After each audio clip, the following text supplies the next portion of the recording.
దృఢం మలయాళం నుంచి వచ్చిన ఇంకో క్రైమ్ ఇన్వెస్టిగేషన్ మూవీ జియో హాట్‌స్టార్‌లో తెలుగులో కూడా స్ట్రీమ్ అవుతుంది.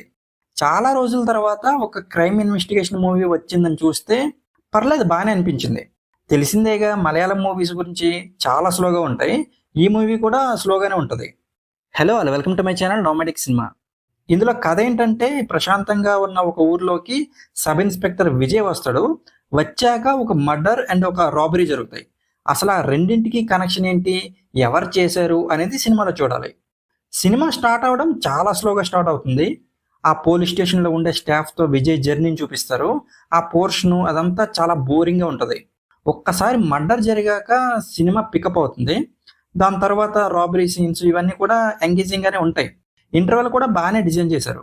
అలాగే సెకండ్ హాఫ్‌లో వచ్చే ఇన్వెస్టిగేషన్ పోర్షన్ ఇదంతా బానే ఉంటది. మరీ అంత బోర్ కొట్టదు. మెయిన్‌గా ఒక సీన్ ఉంటది. ఫైనాన్స్ కంపెనీ ఓనర్ మీద ఒకడు అటాక్ చేస్తాడు. అప్పుడు తను తప్పించుకునే పద్ధతి బాగా అనిపించింది. అంటే సింపుల్‌గానే ఉంటది.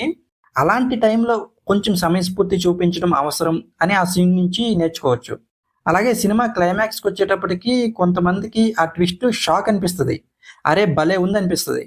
కానీ చాలా క్రైమ్ ఇన్వెస్టిగేషన్ మూవీస్ చూసిన వాళ్ళకి ఓకే. ఇలా ఎండ్ చేశారా అనిపిస్తది.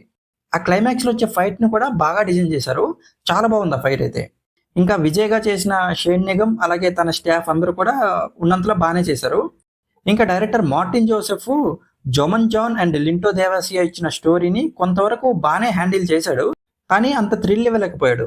అంటే ఎడ్జ్ ఆఫ్ ద సీట్ థ్రిల్లర్‌లా తీయొచ్చు ఈ మూవీని. కానీ చాలా స్లో నరేషన్‌తో కొంచెం బోర్ కొట్టించాడు. ఇంకా ఓవరాల్‌గా మూవీ గురించి చెప్పాలంటే క్లైమాక్స్‌లో వచ్చే ఆ ట్విస్ట్ కోసం అండ్ ఆ ఫైట్ కోసం ఒకసారి చూడొచ్చు. కొంచెం బోర్ కొట్టినా పర్లేదు బానే ఉంటది. ఓటీటీలోనే కాబట్టి ఒకసారి చూడొచ్చు.